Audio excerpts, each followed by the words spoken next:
everybody, welcome back into the Blended Bandroom. This week we're going to go over a great website called musictheory.net. But first, if you like videos that talk about how to incorporate technology into your music or band classroom, go ahead and hit that subscribe button down below for great content. We're going to go over how you can create customizable and practical assessments for the students in your program using musictheory.net. Let's go ahead and get into this week's topic. As you look here at the front page of musictheory.net, you see on the left side, lessons, exercises, and tools. We're going to look at all three of those today, along with creating customized lessons for you and your students. As you click on the lesson page, you get great detailed instructional lessons on different topics involving music. I like to combine these with an app such as Screencastify and or Edpuzzle to help get that assessment tool in there. But if you were teaching remote or if you're teaching a blended classroom, this can be a great way to share your screen and actually talk through the lessons. It shows great interactive tools. As you can see here, it counts. Then it shows the piano. The lessons are very well written. They have great graphics that go along with them. And if you use a tool like Screencastify, you can get the information that you want out to your students without getting the information that maybe all the stuff. For example, on this first lesson, they go over the clefs, ledger lines for a little bit, and then they go into the grand staff. Middle school, beginning, elementary school, beginning, flute players don't need to understand how the grand staff works maybe right off the bat, and that might be something that you as a teacher could cut out as you're presenting this to your students on Screencastify and or a website such as Edpuzzle. Check those other videos out. Where musictheory.net really excels is on its exercises page, which is also available as an app for iPhone and iPad. You can see we have note pitch identification here, key signature identification, all the way up to ear training exercises for if you're teaching an AP music theory class, or fretboard identification, keyboard identification for piano, guitar, and bass players.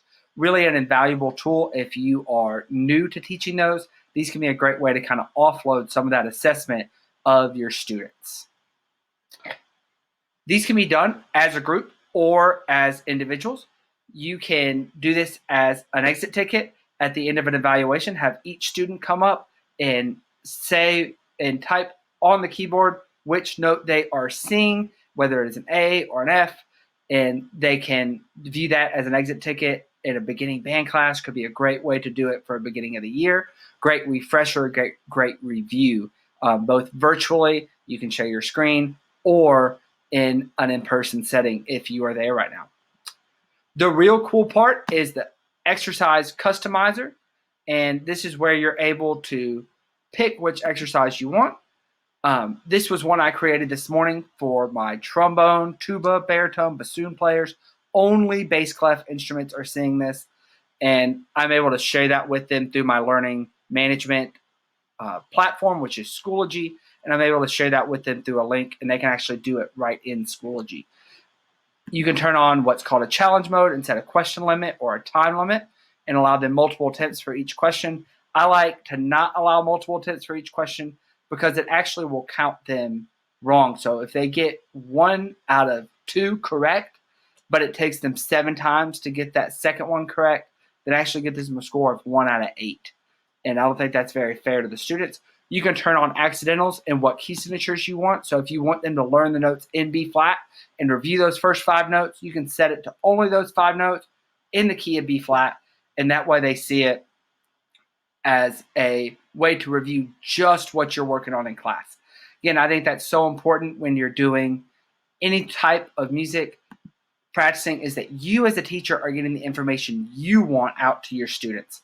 That's really important that we do that and always able to customize that. So on this, at the end, it will give them a code that they can send, then email to you, or they could share their screen if you're in a Zoom or a team meeting, and you could see it that way, or they could send you a screenshot of their final score. Either way, you're able to get some assessment out of it, and the students are able to get review really easily. Thanks for sticking around to the end of this video.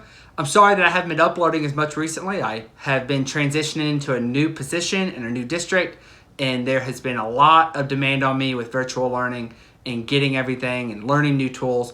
So I'm really happy to be back here making a new video, and I'm glad you enjoyed this one. Go ahead and give this video a like and a subscribe, and there will be more content coming here on the Blended Bandroom.